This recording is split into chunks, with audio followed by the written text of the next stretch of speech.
Hakan ergamuuke amanne shakkine miidhageenyi malee fuula keen argine erga fi seenante onne tinya seene irrattuune kana irratti jiranne siyaataan halkuu guyyuu yoomi guyyaa fuula kan keessan argee fayyuu lubbuuf qabeenyi hundaa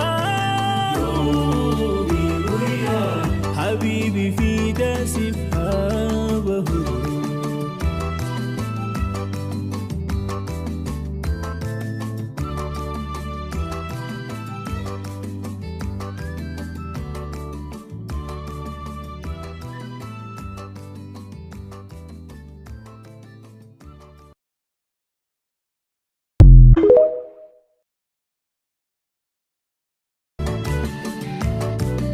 Hakan ergamuuke amanne shakkine miidhageenyi malee fuula keen argine erga fi seenante